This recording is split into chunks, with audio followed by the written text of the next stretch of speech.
Olá pessoal, sejam bem-vindos a mais um boletim informativo aqui do nosso canal. Tem notícia bomba: prisão de gente do governo Lula e risco de morte do atual mandatário. Médico jogou tudo no ventilador e soltou a maior bomba. Então, se você quer ficar por dentro de todas essas notícias, já deixa aquele like. Se ainda não for inscrito, botão abaixo aí inscrito, inscreva-se e sem muita delonga, vamos ao vídeo. Extremamente grave, diz médico de Lula sobre sangramento e risco de morte. O médico Roberto Calil Filho, que lidera a equipe médica que atende o presidente Luiz Inácio Lula da Silva, afirmou que havia risco de morte se o petista não fosse atendido rapidamente do sangramento criado que sofreu há uma semana. Lula teve alta do Hospital Sírio-Libanês em São Paulo na manhã deste domingo, após quase uma semana internado para duas intervenções para estancar e prevenir novos sangramentos na membrana entre cérebro e crânio.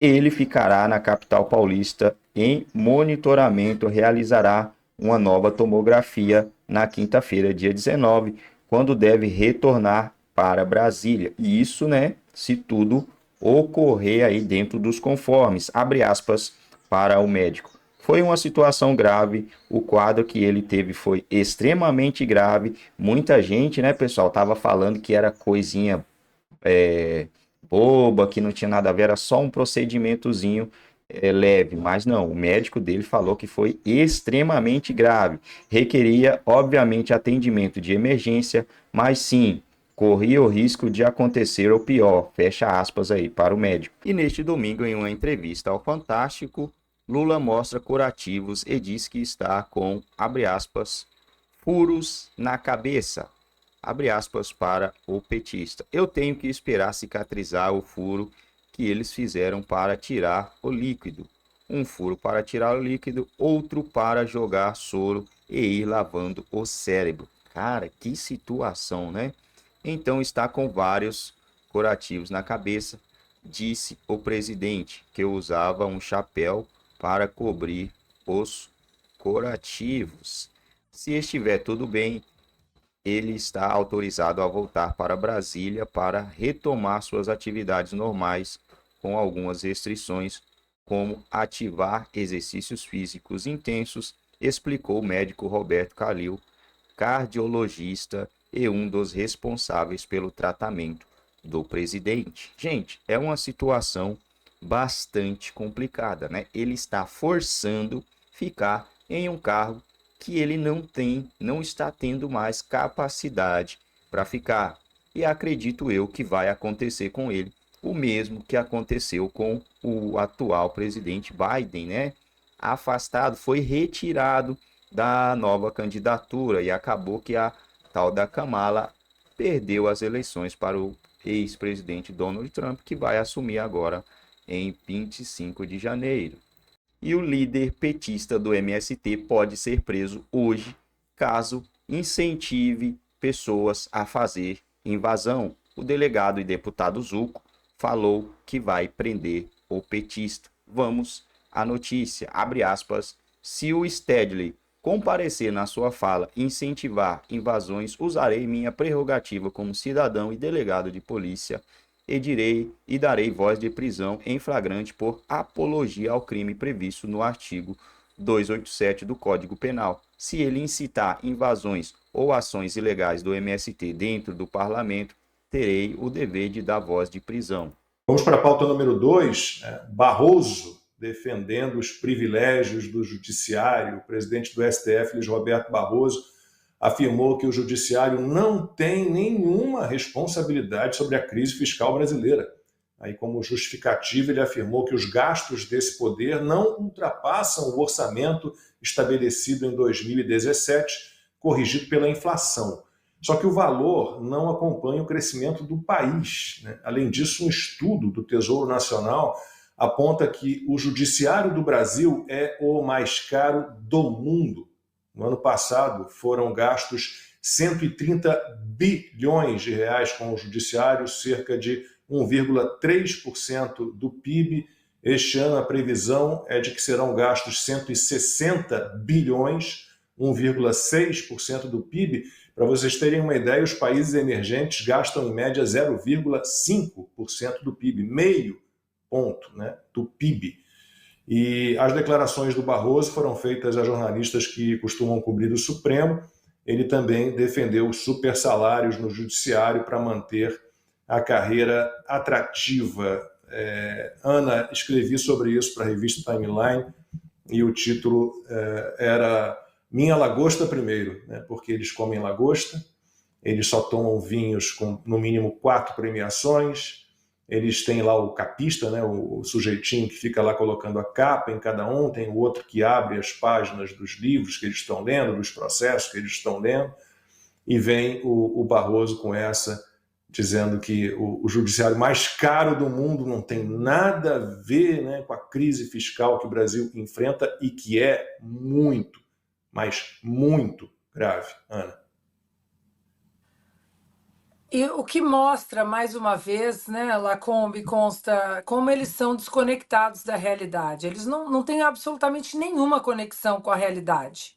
Com a realidade, seja a realidade americana, porque eles vivem falando Suprema Corte Americana isso, a Suprema Corte Americana aquilo, mas eles não seguem, por exemplo, os próprios preceitos da Suprema Corte Americana, já que a nossa Suprema Corte foi inspirada na Suprema Corte Americana, mas eles não têm a menor conexão com o Brasil, com as pessoas, com a economia, com o mercado, com políticas que realmente importam para a nação. Eles estão numa bolha. E estando numa bolha hoje, uma bolha que não é possível mais simplesmente ficar naquela bolha e ignorar as pessoas, porque as pessoas têm redes sociais, as pessoas têm telefones celulares, as pessoas têm jornalismo independente, como o nosso, como o da Gazeta do Povo, da Revista Oeste. O que eles têm que fazer? Pregar censura. Esse povo pedindo demais, demandando demais, esse povo falando de política demais. Porque hoje, no fundo, Lacombe, quando ele fala o judiciário não tem culpa da crise fiscal, ele sabe que o povo brasileiro não acredita nisso. Então, eles agora precisam entrar nessa batida sem fim, porque, para mim, 2025, e talvez esse seja um dos principais pontos, a gente se manter de pé, claro, muito com a ajuda de vocês, esse programa. Para mim, 2025 será o ano da censura. Já que temos eleições importantes em 2026, 2025 eles vão fazer de tudo para censurar. De tudo. Porque 2024 eles tentaram, 2023 também. 2630 não funcionou. Aí veio o 8889 com roupinha diferente, mas, né, com a genética do 2630 também não funcionou. Aí veio agora o judiciário, o próprio STF. Precisamos regular as redes sociais, colocar a culpa de tudo o que está acontecendo. Eu até nem vi a nossa pauta aqui, perdoe-me se eu estiver entrando na pauta futura, Lacombe. O Toffoli dizendo que o homem que joga o policial debaixo de cima da ponte é culpa da liberdade de expressão. O cara, o sujeito que bate na mulher em casa é culpa da liberdade de expressão. Para mim, são só sintomas de que 2025 o foco dessa gente vai ser calar o povo. Porque não dá para você ir até as redes sociais e dizer que o judiciário não tem culpa da crise fiscal, sabendo que o brasileiro sabe que tem culpa sim, que esse Estado gigantesco hoje que é o Brasil, sob a administração do Lula, é sim culpa desse judiciário gordo, das emendas PIX, de quase 40 ministérios, de uma gastança sem fim, de cabo a rabo, seja da Janja, da afetada Janja, até o Ministério do Esporte, do Fufuca, uma gastança sem fim. Então é isso que nós temos que prestar atenção, porque barbaridades como essa, judiciário não tem culpa da crise fiscal, eles sabem que o brasileiro sabe muito bem o que eles fizeram no verão passado. O brasileiro paga imposto demais, e o dinheiro é tão mal usado, né? Então, os governos, que eu vou incluir todos, né? Todos, os municipais, estaduais, governo federal, todos eles gastam muito e gastam mal, consta. Eu vou trazer mais um dado para o seu comentário, né? Que no Ceará a Assembleia Legislativa, né, aprovou a indicação da mulher do ministro da Educação, Camilo Santana, a psicopedagoga. Ela é psicopedagoga, especialista em finanças, fazendo psicopedagogia. Onélia Santana, ela vai ocupar uma vaga de conselheira no Tribunal de Contas do Estado, vai ocupar um cargo vitalício com aposentadoria compulsória aos 75 anos, remuneração mensal de quase R$ 40 mil. Só que não é só a Onélia, né? Tem outros 4 ministros do Lula, têm mulheres em tribunais de contas estaduais, e com a saída do Silvio Almeida, depois eu preciso até olhar de novo a lei de acesso à informação, mas há 16 ministros do Lula que ocupam, consta, conselhos de empresas estatais, de capital misto. Aí você tem a Aniele Franco, lá na Tupi Metalurgia, ela entende tudo de gestão dessa área, de siderurgia, de metalurgia. 16 ministros recebem ali também uma grana pesada para participar de uma reuniãozinha por mês, às vezes nem isso. Aí vai a reunião, não vai, pode ser virtual, não precisa falar. Tá difícil, tá difícil. Lacombe, tá difícil para os hospedeiros. Para os parasitas está uma maravilha, né? E a verdadeira luta de classes é essa, né? Os consumidores dos impostos e nós, trabalhadores e pagadores dos impostos, né? No Brasil, não é novidade que muita gente vive de esqueminha, de cargo, né? De emprego, de indicação. O QI que importa é quem indica. Só que, claro, que quando o Lula volta à cena do crime e a quadrilha do PT vem junto, isso aumenta de forma exponencial, porque o amor custa muito caro. E aí começa a indicar todos os companheiros, haja boquinha, e tem que apertar depois o torniquete onde dá, né? Em quem trabalha, na classe média, fascista, segundo a filósofa do PT, né? Que virou negra na USP agora, nunca foi, mas virou, para efeitos estatísticos. E é disso que se trata. Quanto ao gasto do judiciário, não só é o mais caro do mundo, como não entrega nada, é o pior do mundo. É o mais moroso, o que comete mais injustiças, arbítrio, que não faz o que tem que fazer, que é defender a Constituição e as leis, e é o que custa mais caro. Agora, eu fico pensando, né, Lacombe, o Congresso também custa caro, mais de 10 bilhões de reais por ano. Ora, se continuar na toada que estamos, de total arbítrio, atropelo de um poder ao outro, pelo menos a gente pode economizar o Congresso. Fecha logo, porque manter as aparências vai ficar muito caro. Fecha logo, dá a chave para o Gilmar Mendes, para o Alexandre de Moraes e companhia ali, e fala, toca a bagaça aí, toca essa jossa que é de vocês, né? Porque custa muito caro esse troço, para fingir que tem democracia. Todo mundo vendo que não tem mais. Outra coisa que eu quero falar sobre esse assunto, que não pode passar em branco também, Lacombe, é o grau de promiscuidade do nosso patrimonialismo.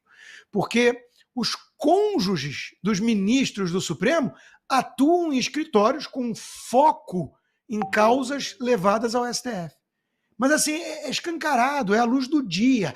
O bacanal brasileiro, a orgia da coisa pública no Brasil, ela é praticada ao meio-dia no Maracanã. Todo mundo vendo, não tem problema, não tem pudor. Não existe mais. Eles tiveram que votar sobre isso e votaram, não tem problema aqui, nada para ver aqui circulando. Não existe nem suspeição naquele troço. O único juiz suspeito do Brasil é o Sérgio Moro, na Lava Jato. Nada mais é suspeito, né? O Alexandre de Moraes conclui que ele pode julgar e ser vítima e inspetor e Ministério Público, tudo ao mesmo tempo, dos casos todos. Não tem suspeição. Outro dia eu vi numa revista de esquerda que o Alexandre de Moraes moraria num apartamento de 10, 12 milhões de reais.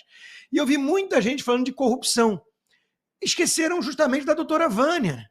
Ela tem um desses escritórios, atua, é sócia, que tem causas voltadas para o STF. Quanto é que custa um negócio desses?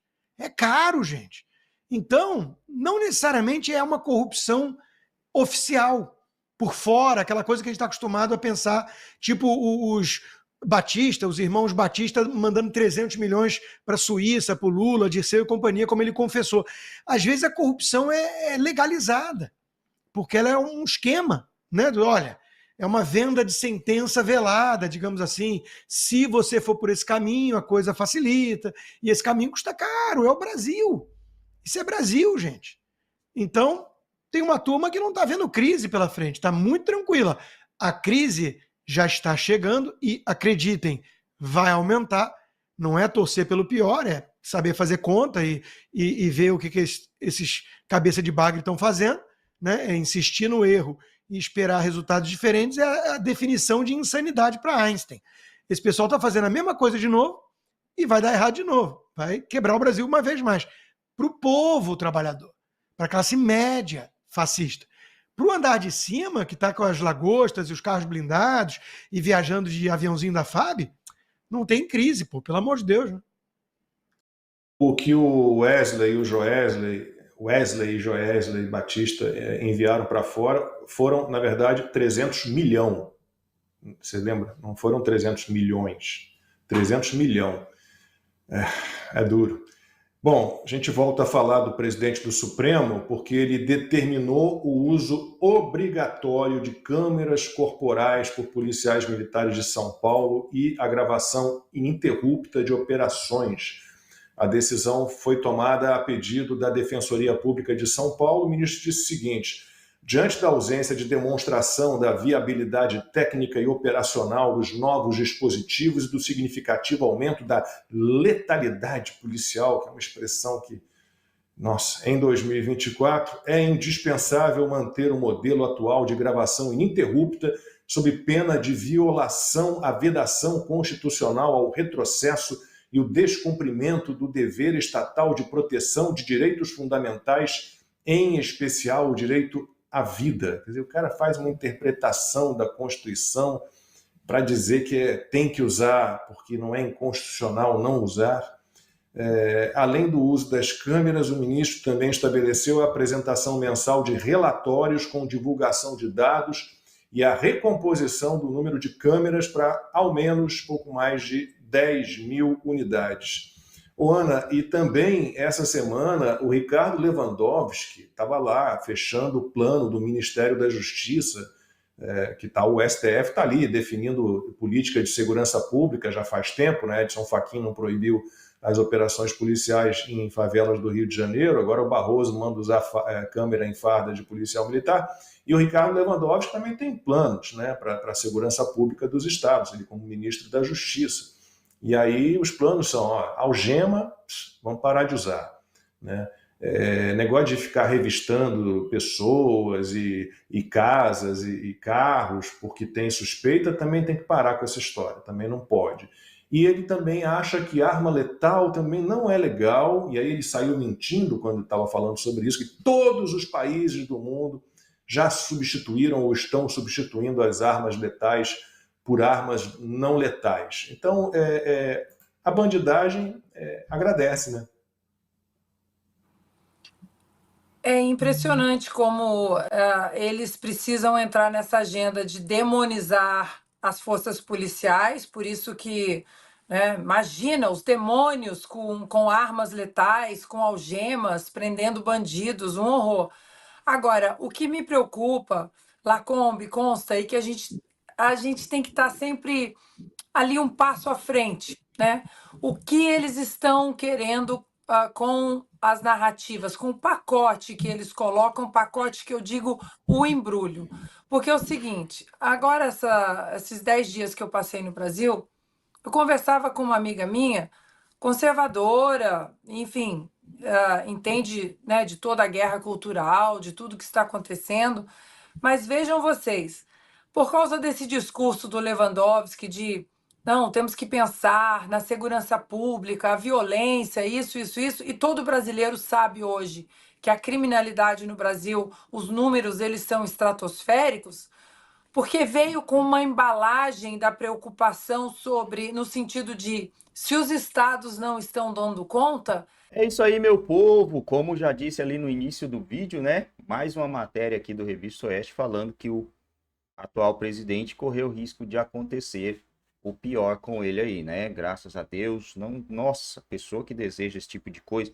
Eu acho que nem em brincadeira, mas eu acho que muita gente faz isso brincando, né? Na zoação ali, sem levar a sério, sem pensar também nas consequências que isso pode acarretar e você desejar e vai e acontece. Aí você lembra que você desejou e você fala, cara, nem precisava de eu ter desejado, não precisa de eu desejar nada a ninguém, né? A gente está aqui nessa terra e aqui existe uma lei que o Criador deixou.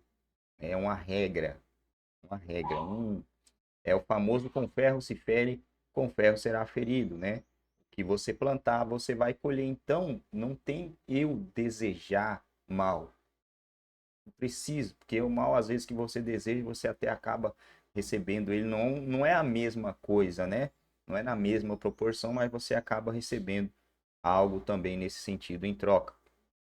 Então, é melhor desejar o bem e que a pessoa que cometeu os crimes dela, as mentiras, as enganações, ela vai acabar pagando por isso em algum momento da vida dela. Não, não adianta fugir, gente. Elas vão acabar pagando em algum momento. Pode puxar a história aí, puxa a história do bigodinho. O cara foi lá ele mesmo, ó, entendeu? O cara fez tudo aquilo, teve tanto poder, ele mesmo foi lá e pof, né? Obviamente que ele precisaria ter aí mais de 1 milhão de vidas para, ou mais, até muito mais, para pagar por todos as suas atrocidades, né? Cometidas. Mas no final das contas ele mesmo foi lá e deu cabo de si. É assim que funciona. Na maioria das vezes, na massa esmagadora das vezes, as pessoas vai ver, vai ter o conhecimento do que aquela outra pessoa está passando, né? Quais as dificuldades, o que ela está colhendo. Mas algumas vezes não vai saber. Vai ser algo ali interno, dentro da pessoa, corroendo ela, destruindo ela por dentro, né? Então, não adianta fugir da lei da semeadura. Hora ou outra, a conta, a fatura é uma fatura do cartão que não tem como você não pagar. Essa fatura aí não tem como você não pagar, né? É, você é obrigado a pagar ela. Correu risco de acontecer o pior, diz o médico de Lula, né? Enquanto muita gente estava falando que não, que é algo simples. Então, não dá para acreditar muito no que dizem por aí. Moro desmente Lula sobre prisão, mais uma fake news. Senador que foi juiz titular da Lava Jato lembrou que petista só foi preso depois da decisão contrária em segunda instância. Engraçado, né, que o Barbudinho também falou que ele estava cuidando das pessoas, não sei quantos milhões de brasileiros, né? O cara tá passando por um momento complicadíssimo, mas ele tá cuidando das pessoas. Nossa, estranho, né? Não mostraram sinal de fraqueza. É isso que ele não quer mostrar, que ele não, o alquimista não vai assumir aqui. Eu que vou continuar, porque eu estou cuidando dos brasileiros, né? Ou como tá cuidando, né? A picanha, coitado, os petistas que achou que ia comer picanha agora, pelo menos no Natal, não vai conseguir, né? Porque o trem tá caro, caro, caríssimo. Lula recebe alta da entrevista ao Fantástico e passa a semana em São Paulo ainda, né? Ainda está com alguns riscos aí, felizmente, né? Vai ter que passar a semana lá para se ocorrer alguma coisa, ele tá ali perto. Nossa, assim, a gente, homem, é muito medroso, né? O homem, ele fala em médico assim, cara, o cara se estremece todo, fica gelado. Moço, dentista, fazer uma limpeza no dente, eu já fico gelado, já fico com medo, tremendo. Então eu imagino aí a pressão que o cara tá passando por estar no alto, né, no patamar mais alto, e o medo também que o cara tá de, né, a gente sabe, o certo era ele abandonar isso aí, mas a soberba, a ganância não deixa, né? Acha que vai viver eternamente.